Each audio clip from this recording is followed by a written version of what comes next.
Hello student, my name is Manish and you are watching the YouTube channel Amaze Learning. Okay, हम लोग पढ़ रहे थे centre of mass के अंदर ये सेकंड लेक्चर है। लास्ट लेक्चर में हम लोगों ने कुछ प्रॉपर्टी को डिस्कस किया था कि मास मोमेंट क्या होता है और basic definition centre of mass को पढ़ा था और उससे रिलेटेड कुछ छोटे छोटे क्वेश्चन करना स्टार्ट किया था। ठीक है, ये क्वेश्चन आपको होमवर्क दिया गया था। ठीक है, तो मैं उम्मीद कर रहा हूँ कि आप सब लोगों ने ट्राई किया हुआ होगा इस क्वेश्चन को।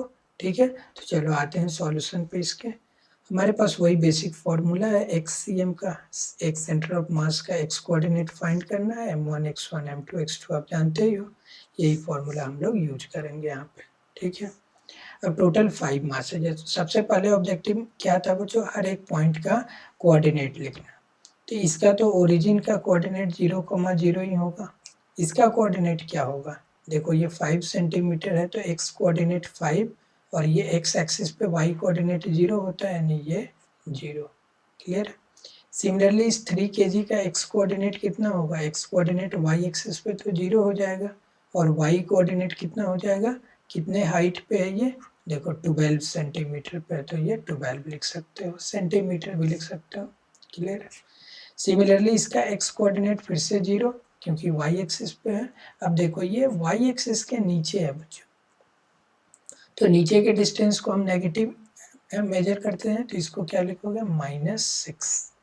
सिमिलरली इसका जो कोऑर्डिनेट हो जाएगा x कोऑर्डिनेट, अब देखो -10, ओरिजिन के लेफ्ट साइड है तो x कोऑर्डिनेट -10 और y कोऑर्डिनेट तो 0 ही होगा। क्लियर है। अब देखो, अब हमें XCM लिखना है, तो हम कौन कौन से मासेज आप लोगे बच्चों यहाँ पे, अगर आप ध्यान से देखो तो आपको यहाँ पर जैसे x कोऑर्डिनेट लिख रहे हो तो मासेज तो सारे होंगे लेकिन सबका x कोऑर्डिनेट, यानी ये पहला वाला लिखना है, ये वाला फर्स्ट वाला लेना है। ठीक है, ये सब x कोऑर्डिनेट। तो M1 चलो कोई भी ऑर्डर कोई भी ले सकते हो, मैं 5 kg को M1, चाहे ओरिजिन पे जो है उसको लिख सकते हो आप 1 kg इंटू उसका x कोऑर्डिनेट कितना हो गया 0, प्लस सेकेंड मास है 5 kg इंटू उसका x कोऑर्डिनेट 5, प्लस थर्ड मास 3 kg, इसको कोई भी ले लो, 3 लेता हूँ, 3 इंटू उसका x कोऑर्डिनेट कितना है फर्स्ट वाला 0। Now come to fourth mass, suppose this fourth mass is what 10 kg, ये कितना है 10 kg और इसका x कोऑर्डिनेट कितना है फिर से 0, तो इंटू 0, प्लस अब ये वाले आ जाओ 2 kg, this is 2 kg mass, so 2 kg into what is x coordinate -10 kg, just right -10, है ना। आपको साइन के साथ लिखना है, प्लस में तो प्लस में लिखो, माइनस है तो माइनस के साथ। ठीक है, दिस होल डिवाइडेड बाई, इस पूरे को आप डिवाइड कर दो सबके मास से। क्या क्या मासेज है, पहला मास है जी, फर्स्ट मास कितना था ये वाला देखो 1 kg, तो 1, दूसरा 5 kg plus 3 kg plus 10 kg plus 2 kg। अब ये सॉल्यूशन आप खुद करो, इसको ऐड कर लो, जो सब्ट्रैक्ट हो रहा है सब्ट्रैक्ट कर दो, आंसर आ जाएगा। सिमिलरली YCM अगर फाइंड करना हो तो M1 है 1 kg और y कोऑर्डिनेट तो 0 है, M2 सेकेंड वाला मास कितना है 5 kg इंटू उसका y कोऑर्डिनेट कौन सा है, आप सेकेंड वाला देखोगे 0, 5 इंटू 0, प्लस 3 इंटू उसका y कोऑर्डिनेट कौन सा है ये 12, तो 3 इंटू 12, प्लस ये वाला मास 10 kg, 10 इंटू उसका एक y कोऑर्डिनेट क्या है बच्चों, सेकेंड कोऑर्डिनेट -6, तो -6 लिखोगे, प्लस 2 इंटू इसका x कोड y कोऑर्डिनेट क्या है 0, तो 0 लिख दो। इस पूरे को डिवाइड कर दो टोटल मास से, जो भी मासेज था 1 प्लस 5 प्लस 3 प्लस 10 प्लस 2। ठीक है, यही आपका आंसर हो जाएगा, XCM YCM आ गया। क्लियर है। चलो नेक्स्ट क्वेश्चन ट्राई करो, एक क्वेश्चन और दे रहा हूँ, थोड़ा सा डिफरेंट कर रहा हूँ इसको। सपोज करो कि एक ट्रायंगल है इस तरीके से, ओके, ये x एक्सिस और ये y एक्सिस, ये y एक्सिस और ये x एक्सिस, इस पे कुछ मासेज रखा हुआ है। जो ट्रायंगल है इसके वर्टिसेज पे, इक्विलेटरल ट्रायंगल है बच्चों, इसके वर्टिसेज पे कुछ मासेज, तीन मासेज रखे हुए हैं इस तरीके से। अच्छा, इसका जो साइड है, जो इक्विलेटरल ट्रायंगल है, इसका साइड ए दे रखा है, ये भी ए और ये भी ए, और इसके मासेज है m और ये मास है 2m और यहाँ पर जो मास है वो है 5m। ठीक है, इसका सेंटर ऑफ मास का कोऑर्डिनेट पूछा गया है। क्वेश्चन है find the coordinate of centre of mass. Centre of mass, centre of mass का कोऑर्डिनेट फाइंड करो। तो सबसे पहले हमारा ऑब्जेक्टिव क्या है, मैं यही डिस्कस कर रहा हूँ। जो भी क्वेश्चन आपको करना है, सबसे पहले हमारा ऑब्जेक्टिव होना चाहिए कि जितने भी मास है जहाँ पे भी रखा हुआ है उसका कोऑर्डिनेट लिखना। ठीक है, तो ये बताओ, ये जो मास है इसका कोऑर्डिनेट क्या होगा? ये तो ओरिजिन पे ही रखा हुआ है, तो इसका एक्स कोऑर्डिनेट भी 0, वाई कोऑर्डिनेट भी 0। इसका 5m का एक्स कोऑर्डिनेट क्या है बच्चों? ये देखो, ये यहाँ से कितने डिस्टेंस पर है? ए डिस्टेंस पे रखा हुआ है, तो एक्स कोऑर्डिनेट तो ए और Y coordinate 0। Y axis, X axis पे वाई 0 होता है। अब इसका कोऑर्डिनेट कैसे लिखोगे? सोचकर बताओ, इसका कोऑर्डिनेट कैसे लिखोगे? अभी एक्स कोऑर्डिनेट का क्या मतलब है बच्चों? कि यहाँ से जिस पॉइंट का एक्स कोऑर्डिनेट लिखना है, एक्स कोऑर्डिनेट का यही तो मतलब है कि ओरिजिन से ये कितना डिस्टेंस है, यही है एक्स कोऑर्डिनेट इसका। और वाई कोऑर्डिनेट का क्या मतलब है कि ये वर्टिकल डायरेक्शन में ऊपर की ओर कितना है, ये वाला जो हाइट है यही तो वाई कोऑर्डिनेट है और ये एक्स कोऑर्डिनेट। अब ये कैसे फाइंड करोगे? तो ये ट्रायंगल का तीनों साइड दिया हुआ है और आपको पता है कि जो इक्विलेटरल ट्रायंगल होता है उसका तीनों side 60 degree, 60 degree and 60 degree होता है, तो ये 60 डिग्री होगा। इसका जो ये एंगल हो गया, ये कितना हो गया? ये वाला 60 डिग्री। अब अगर ये ध्यान से देखो तो ये एक राइट एंगल ट्रायंगल बन रहा है। ठीक है, अगर इसमें आप साइन 60 डिग्री लिखते हो, साइन 60 डिग्री, तो साइन 60 डिग्री कितना होगा बच्चों? इस 60 डिग्री के लिए ये वाला परपेंडिकुलर हो गया, यानी वाई हो गया परपेंडिकुलर अपॉन हाइपोटेनस दिया हुआ, ये ए क्या है? हाइपोटेनस। अब साइन 60 जानते हो आप क्या होगा? √3/2 इक्वल टू वाई बाई ए। तो देखो यहाँ से वाई मिल गया कितना? a √3/2। इसका मतलब इसका y कोऑर्डिनेट होगा a √3/2। ठीक है, a sin 60, a √3/2। अब x कोऑर्डिनेट क्या होगा? तो x कोऑर्डिनेट के लिए ये 60 देखो, ये परपेंडिकुलर, x कोऑर्डिनेट इस राइट एंगल ट्रायंगल का ये वाला बेस ही तो होगा ये। तो इसके लिए आप cos 60 लिखो। cos 60 इक्वल टू क्या होता है? Base upon hypotenuse. बेस कितना है इसका? यही हमें फाइंड करना है, यही तो x है, x अपॉन हाइपोटेनस, यही a। अब cos 60 जानते हो 1/2 होता है, तो x/a। यहाँ से देखो x कितना आ गया? x आ गया a/2, 2x equal to a, तो x आ गया a/2, यानी इसका a/2। अब सबका कोऑर्डिनेट आ गया, अब तो इजी है सॉल्व करना। अब देखो, आप सिंपली x कोऑर्डिनेट फाइंड करो। अगर मैं यहाँ से लिखूँ XCM, तो क्या लिखोगे? 3 मासेज है, m1 x1 plus m2 x2 plus m3 x3 whole divided by m1 plus m2 plus m3। Simple है, सबके मासेज लिखो। फर्स्ट वाला मास कितना है? 2m, उसका x coordinate 0, plus second mass है 5m, उसका x कोऑर्डिनेट a, थर्ड मास है कितना? m, उसका x coordinate a/2, divided by total mass कितना हो गया? 2m and 5m, 7m and m। ठीक है, ये वाला कितना है? m, तो 8m हो गया total mass, divided by 8m।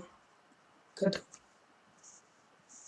Similarly YCM अगर लिखना चाहो तो m1 y1, यही वाला फॉर्मूला यूज करो।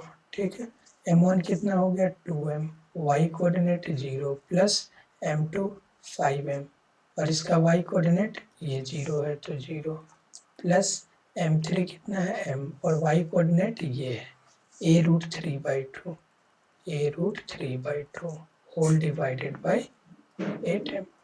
ये आपका YCM आ गया, XCM आ गया। इस तरीके से कर सकते हो। चलो एक और क्वेश्चन देखो। इस तरीके से पूछा जा सकता है कि सपोज करो कि एक स्क्वायर है, ऐसे रेक्टेंगल है,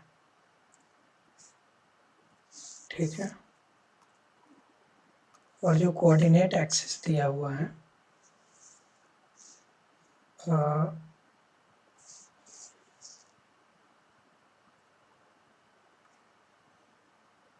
एक्सिस कुछ ऐसा है,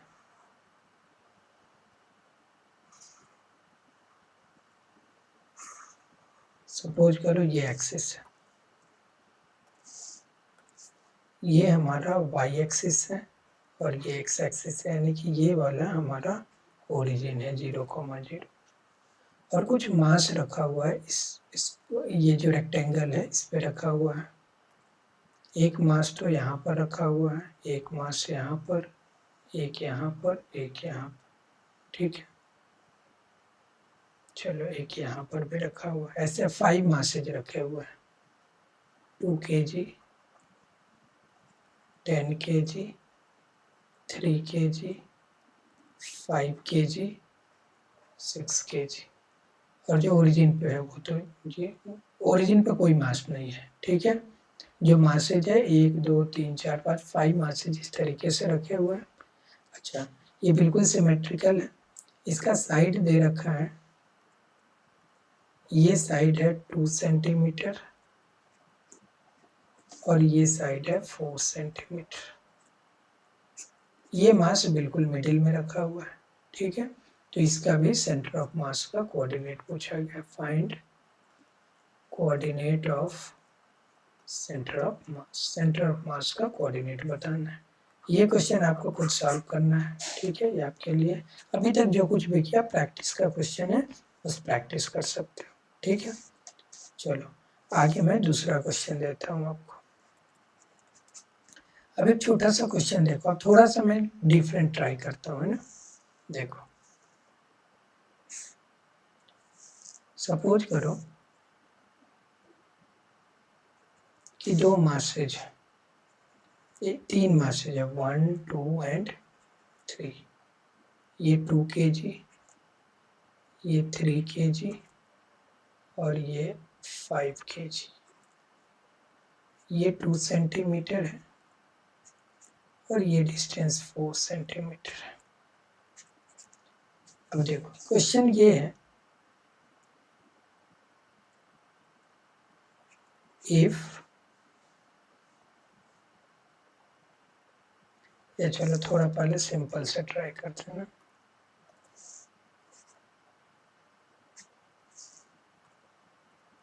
यहाँ पे मास कितना है यही आपसे पूछा गया है, ये मास आपसे पूछा गया है, ये m फाइंड करना है कुछ। चलो m ही लिख देता हूँ इसको।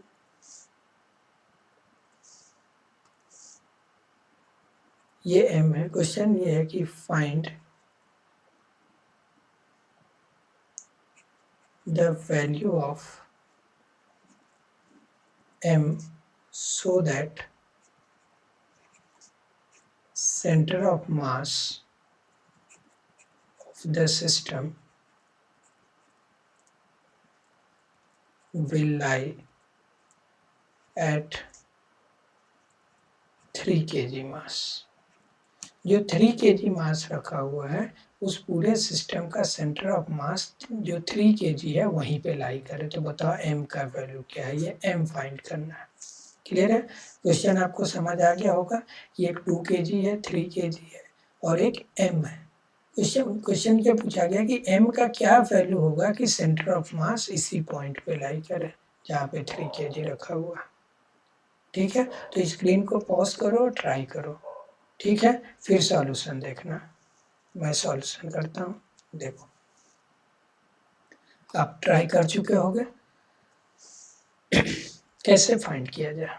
तो ये देखो, अगर इसी को आप ओरिजिन मान लो, ओरिजिन आपके अकॉर्डिंग है, कहीं पे भी एज्यूम कर सकते हो। तो अगर आप क्या करो कि इसी को ओरिजिन एज्यूम कर लो, ये जो 2 kg मास है इसी को ओरिजिन मान लो। तो फर्स्ट वाले का कोऑर्डिनेट क्या हो जाएगा, सेंटर ऑफ मास का कोऑर्डिनेट अगर आप लिखना चाहो तो इसका एक्स कोऑर्डिनेट तो इसका एक्स कोऑर्डिनेट तो 0,0 हो जाएगा। इस 3 kg का एक्स कोऑर्डिनेट 2,0 और इसका कोऑर्डिनेट 4 into 6, 0। ठीक है, ये तो कोऑर्डिनेट लिख दिया। अब सोचो इस क्वेश्चन में क्या दिया हुआ है बच्चों, find the value of m so that center of mass of the system will lie at 3 kg mass।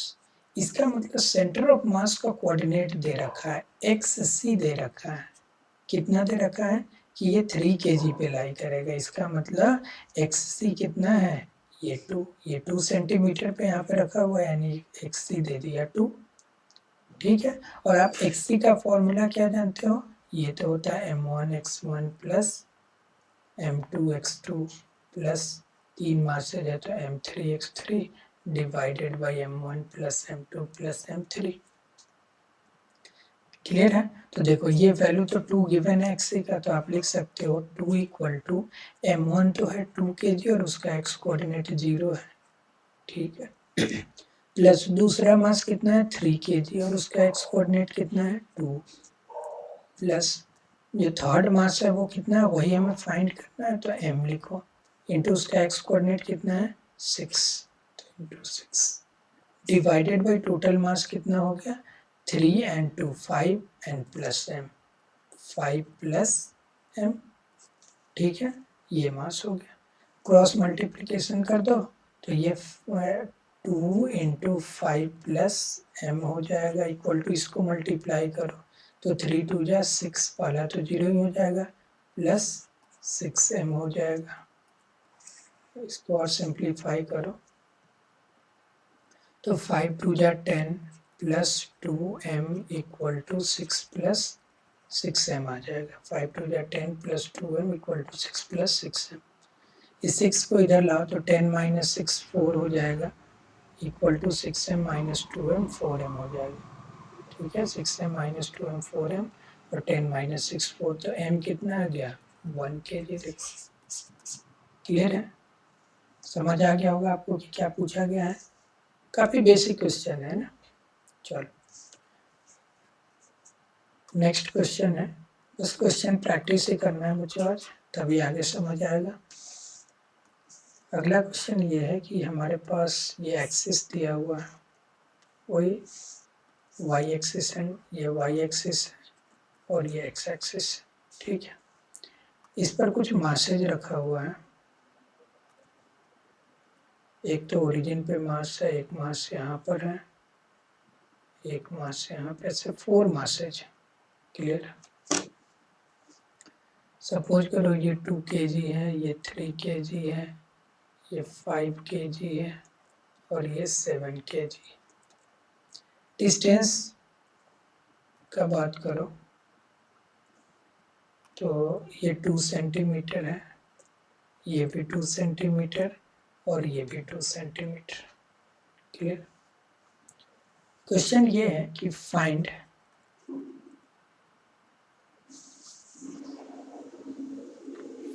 The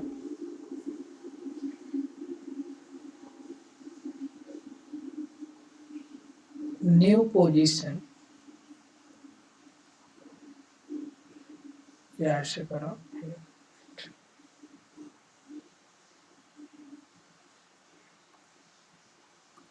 question पहला क्वेश्चन तो यह है कि find centre of mass of the system. ये जो सिस्टम है इसका सेंटर ऑफ मास फाइंड करना है, ये इजीली आप फाइंड कर लोगे। अगला क्वेश्चन ये है कि if 3 kg and 7 kg masses, if 3 kg and 7 kg masses are exchanged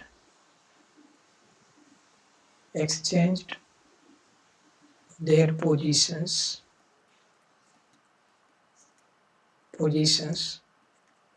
then find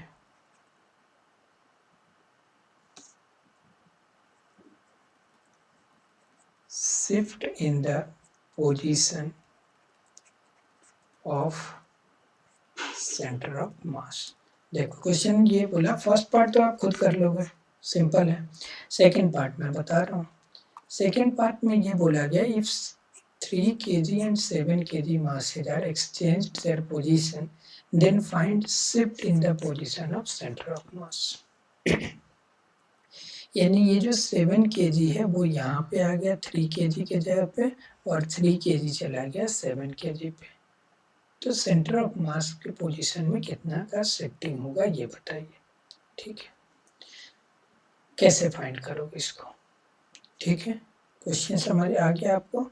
ठीक है, ये होमवर्क है, इसको आपको ट्राई करना है कि वो सेंटर ऑफ मास पहले तो कहीं पे भी होगा, वो पहले आपको फर्स्ट पार्ट फाइंड करना है।